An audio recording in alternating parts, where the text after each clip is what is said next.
বিসমিল্লাহির রহমানির রহিম।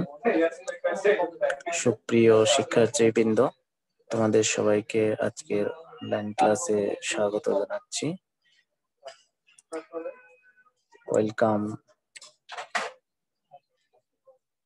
Yousef institute of science and technology UST online drawing ক্লাসে। আজকে আমি প্রেজেন্টার হিসেবে আছি MD Alamgir Hossain, instructor and head of the department mechanical technology. আজকে যে বিষয় নিয়ে তোমাদের সাথে কথা বলবো সেটা হলো মেকানিক্যাল ইঞ্জিনিয়ারিং ড্রয়িং 2। আজকের পাঠ থেকে আমরা কি কি শিখব সেটা হচ্ছে ছেদিত দৃশ্য অঙ্কনের নিয়মাবলী, অর্থাৎ আমরা যে সেকশনাল ড্রয়িং গুলো করছি সেই সেকশন দৃশ্যটা আমরা কিভাবে আঁকবো তার অনেকগুলো নিয়ম আছে, সেই সম্পর্কে জানতে পারবো। আর ছেদিত দৃশ্য অঙ্কনের উদ্দেশ্য এবং যে উদ্দেশ্য কি কি আছে সে সম্পর্কে আমরা বিস্তারিত জ্ঞান লাভ করতে পারবো।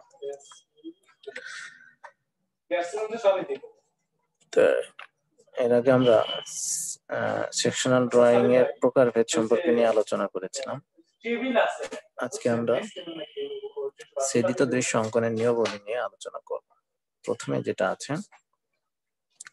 এখানে যে ফিগারটা দেখা যাচ্ছে এটা ছেদিত দৃশ্য।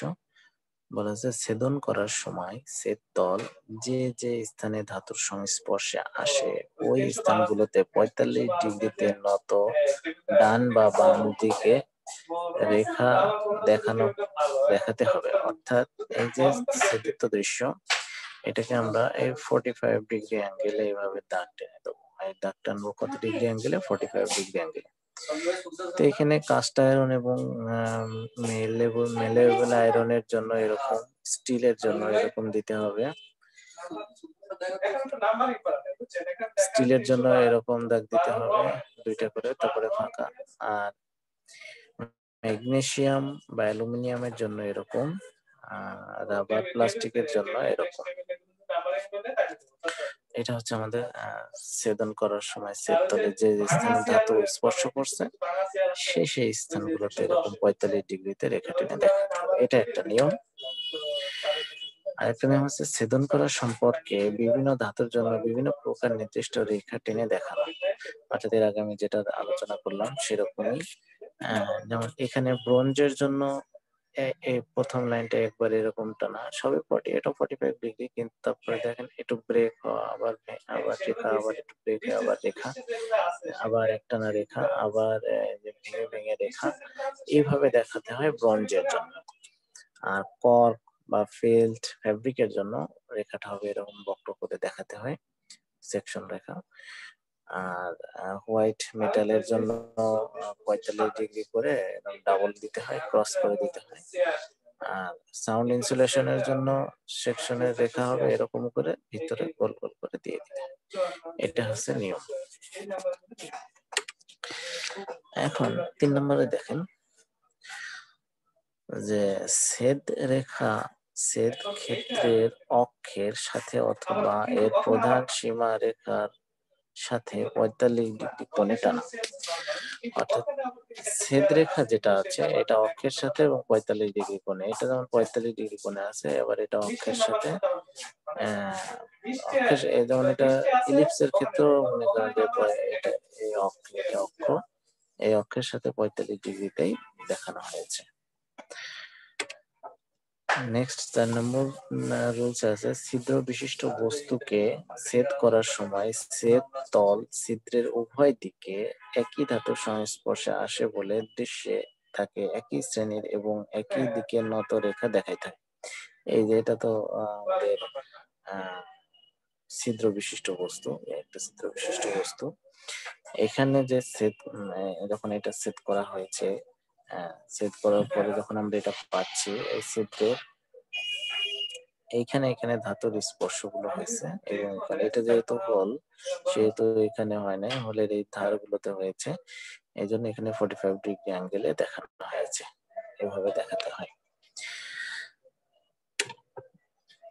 5 নম্বরে দুটি ভিন্ন বস্তুকে অথবা একটি ভিন্ন বস্তুর দুটি অংশকে যুক্ত করা অবস্থায় ছেদ করা হলে ছেদিত দৃশ্যের দুটি বস্তুকে অথবা বস্তুর দুটি অংশকে বিপরীত দিকে নত রেখা টেনে দেখানো হয়।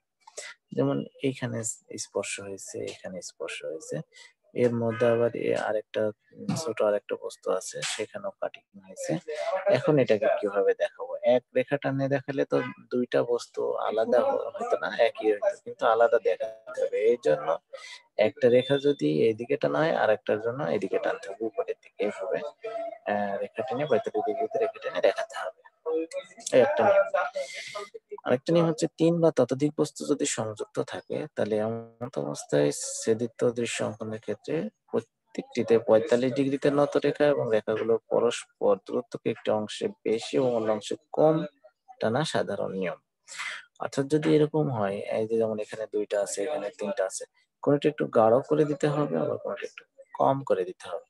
যেমন এটা গাঢ় করে দেওয়া আছে, এটা কম করে দেওয়া আছে, এটা গাঢ় করে দেওয়া আছে, এই বরাবর এটা একটু কম করে দেওয়া আছে, আবার এটা গাঢ় করে দেওয়া আছে। তাতে বোঝা যাচ্ছে যে না, এখানে 3টা বস্তু সংযুক্ত অবস্থায় আছে। আর একটা হলো যে ছেদিত দৃশ্য অঙ্কনের উদ্দেশ্য। আমরা যে ছেদিত দৃশ্যগুলো অঙ্কন করছি সেটার উদ্দেশ্য কি? বস্তুর প্লান, সম্মুখ দৃশ্য এবং প্রান্তিক দৃশ্য অঙ্কনের সীমাবদ্ধতা নিরসনে সাহায্য করে। বস্তুর সম্পূর্ণ বা অংশবিশেষ এবং পার্শ্ববর্তী অংশের বিবরণ ও অবস্থান জানা যায়। দৃশ্যসমূহ সুন্দর ও পরিস্ফুট হয়। একই দৃশ্যে অনেক বেশি তথ্য জানা যায়। সহজেই জটিল বস্তুর গঠনের আঁকতে ও বুঝতে সুবিধা হয়। এই সমস্ত কারণে আমরা মূলত ছেদিত দৃশ্য অঙ্কন করে থাকি। নেক্সট হচ্ছে ড্রয়িং এ ছেদিত দৃশ্য বা সেকশনাল ভিউ অঙ্কনের প্রয়োজনীয়তা। তাহলে ড্রয়িং এটার কি প্রয়োজনীয়তা? বস্তুর প্ল্যান, সম্মুখ দৃশ্য, প্রান্তিক দৃশ্য অঙ্কনের সীমাবদ্ধতা নিরসনে সাহায্য করে। বস্তুর সম্পূর্ণ অংশ, বিশেষ পার্শ্ববর্তী অংশ, বিবরণ ও অবস্থান জানা যায়। দৃশ্যসমূহ সুন্দর ও পরিস্ফুট হয়। একই দৃশ্যে অনেক বেশি তথ্য জানা যায়। সহজে জটিল বস্তুর আঁকতে ও বুঝতে সুবিধা হয়। যেখানে ভিতরের গঠনের পরিমাপ ও বিবরণ উল্লেখ করতে অসংখ্য ডটেড এবং ডাইমেনশন লাইন আঁকতে হতো, তার আঁকার প্রয়োজন হয় না। এটা একটা প্রয়োজনীয়তা। সিম্বল গুলো দেখা যায়। এই যে এখানে সিম্বল গুলো দেওয়া আছে, এটা সেকশনাল ভিউ এর সিম্বল।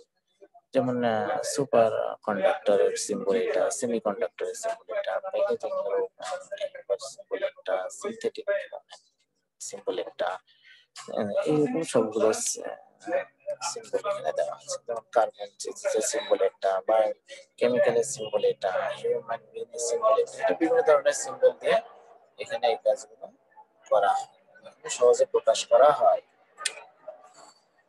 আজকের ক্লাস এই পর্যন্ত। তোমাদের সবাইকে ধন্যবাদ। আগামী ক্লাসে তোমরা সবাই উপস্থিত থাকবে। অনেক গুরুত্বপূর্ণ ক্লাস নিয়ে হাজির হবো। সে পর্যন্ত সবাই সুস্থ থাকো, ভালো থাকো, নিরাপদে থাকো। ধন্যবাদ তোমাদের।